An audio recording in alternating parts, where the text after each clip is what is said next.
A paz do Senhor Jesus, aqui é o irmão Josué. No vídeo de hoje eu vou falar um pouquinho sobre, será que a igreja, a Assembleia de Deus, ela cultua e tem por Deus o livre-arbítrio? É isso que a gente vai bater um papo, conversar agora. Coisa simples, rápido e bem objetivo. Se você não é inscrito no canal, se inscreva no canal, ative o sininho das notificações, deixe o seu comentário, é muito importante. E se for possível, compartilhe os nossos vídeos. Pode ser que ajude alguém na sua caminhada cristã, ok? Então, vamos falar um pouquinho sobre essa questão de adoração no culto, né? Será que as Assembleias de Deus, ela tem por Deus o livre-arbítrio? Será que é isso o que ela ensina, é isso que ela prega? Será que é isso que ela faz quando há uma reunião com os irmãos e no seu corpo doutrinário? Isso é importante salientar. Antes disso, de entrar nesse assunto, propriamente dito, eu quero ler com os irmãos em Lucas, no capítulo 4, versículo 8. Eu vou estar abrindo aqui a palavra de Deus e espero que os irmãos também abram as vossas Bíblias e que vejam o que está escrito lá.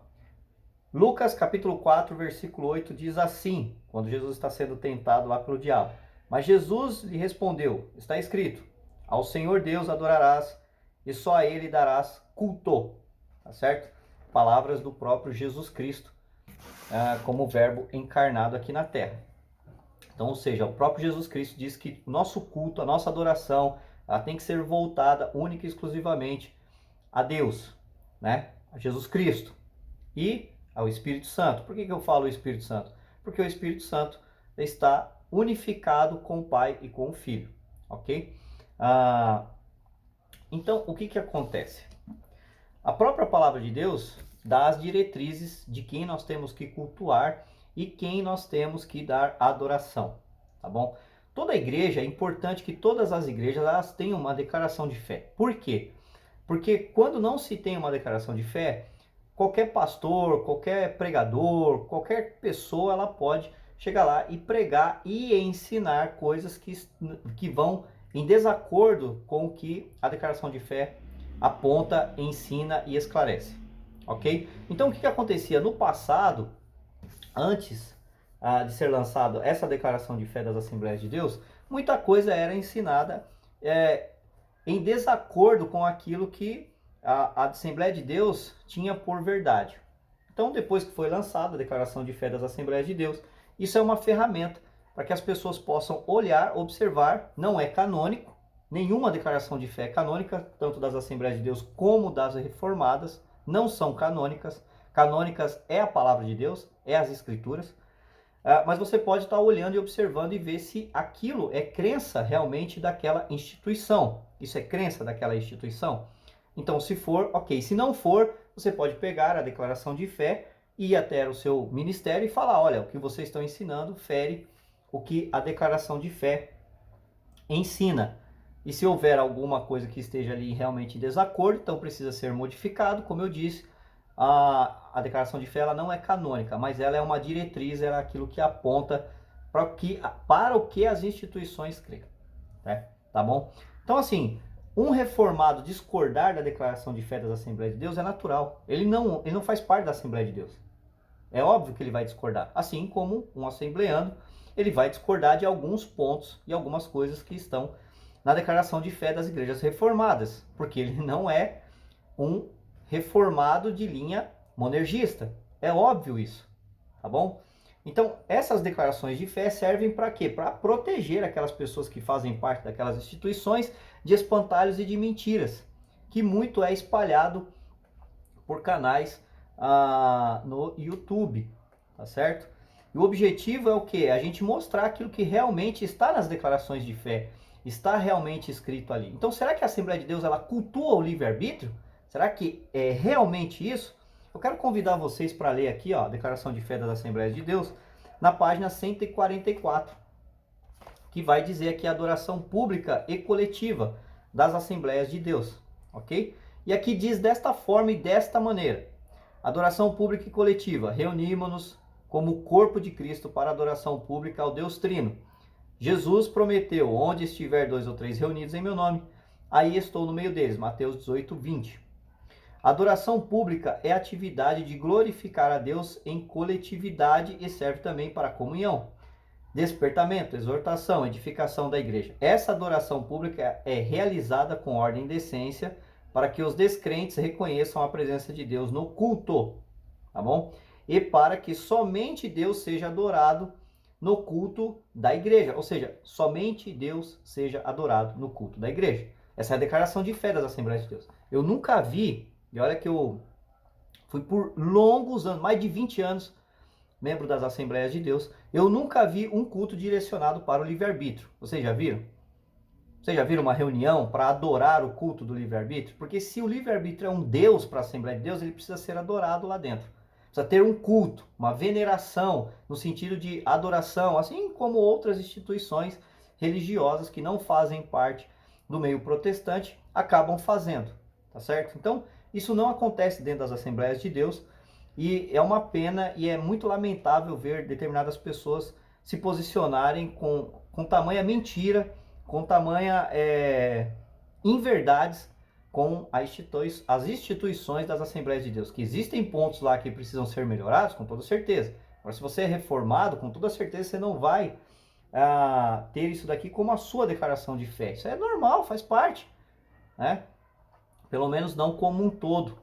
Mas inventar inverdades para ganhar aplausos, isso não é coerente. Isso não é certo e não é atitude de um cristão. Tá bom? Seja lá quem for, não é atitude de um cristão. Tá? E aí continua. Nenhuma prerrogativa é dada para que somente Deus seja adorado na igreja. Nenhuma prerrogativa é dada a anjos e a seres humanos, pois Deus não divide sua glória com ninguém.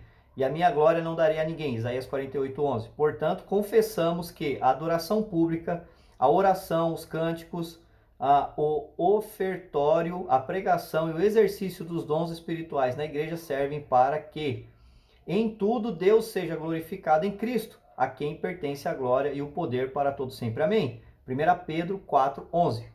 Entendemos que a adoração pública é o encontro com Deus para um diálogo. Nós conversamos com Ele por meio de nossas orações, cânticos e ofertas, e Deus fala conosco por meio de sua palavra, pregação e ensino, e as manifestações dos dons espirituais. Então, essa é a confissão de fé das Assembleias de Deus, tá bom? Essa é a confissão de fé das Assembleias de Deus. Então, quando eu vou falar que as Assembleias de Deus, ela crê em um outro Deus que não seja o Deus Trino, e que o culto, a adoração, etc e tal, porque eu estou falando de culto, estou falando de um Deus, se é um Deus, eu tenho que cultuá-lo. Então, eu tenho que me recorrer àquilo que está escrito dentro da declaração de fé das Assembleias de Deus. Tá bom? Aqui diz que o culto deve ser com ordem e com decência para que as pessoas que não são cristãs reconheçam que Deus está no culto. Se algumas pessoas acham e entendem que em determinados cultos isso não acontece, basta pegar a sua declaração de fé das Assembleias de Deus e ir lá e perguntar ao seu líder, ao seu pastor, etc., que faz parte desse campo e que tem essa declaração de fé como das Assembleias de Deus. Se ele não obedecer essa declaração de fé das Assembleias de Deus, assim como o próprio apóstolo Paulo fala, aí é uma questão de desobediência ministerial e de desobediência da igreja. O ponto que eu estou colocando aqui é se as Assembleias de Deus, ela tem, e ela coloca na sua confissão de fé que o livre-arbítrio é um Deus para eles, e não é isso que está escrito aqui, tá certo? Não é isso que está escrito aqui. Outro ponto que eu quero destacar aqui é sobre a questão do livre-arbítrio, que a gente vai ver um pouquinho sobre isso, coisa rápida. Então eu vou ler aqui a declaração de fé das Assembleias de Deus, que vai falar sobre a graça de Deus. Eu até marquei aqui, fiz as anotações, ok? Está na página 113, que vai dizer assim: cremos que todos os homens e mulheres foram atingidos pelo pecado a tal ponto que, embora tenham sido feitos à imagem de Deus, não podem por si mesmos chegarem a Deus. Não há nada que o homem natural possua ou pratique que lhe faça merecida a graça de Deus. A Bíblia ensina: não há ninguém que entenda, não há ninguém que busque a Deus. Romanos 3:11.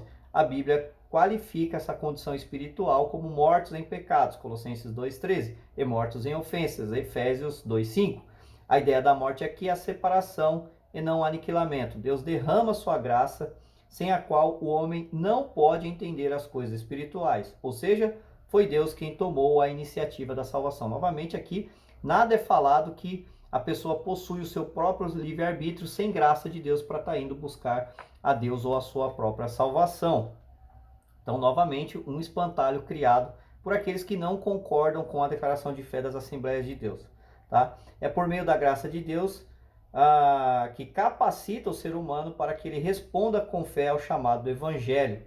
Mas se é por graça, já não é por obras. De outra maneira, a graça já não é graça. Romanos 11, 6. Todavia, os seres humanos, influenciados pela graça, que habilita a livre escolha, são livres para escolher. Ou seja, sem a graça, habilitar, né, dar essa habilidade ao ser humano, ele não consegue responder ao chamado de Deus. Agora, eu não concordo, porque isso daí é arminianismo. Tudo bem, não tem problema nenhum. Você não precisa concordar, você não é obrigado a concordar com nada. Se você só não é obrigado a inventar inverdades e dizer que dentro das Assembleias de Deus, o livre-arbítrio é um Deus, ou é cultuado, ou é venerado, etc. O termo que quiser usar, porque isso não é verdadeiro. E aqui está a confissão de fé das Assembleias de Deus que provam isso, ok? Então vamos agir com honestidade, vamos agir com respeito, vamos agir com verdades que realmente acontece dentro de uma instituição. Deus abençoe a vida dos irmãos e até o próximo vídeo.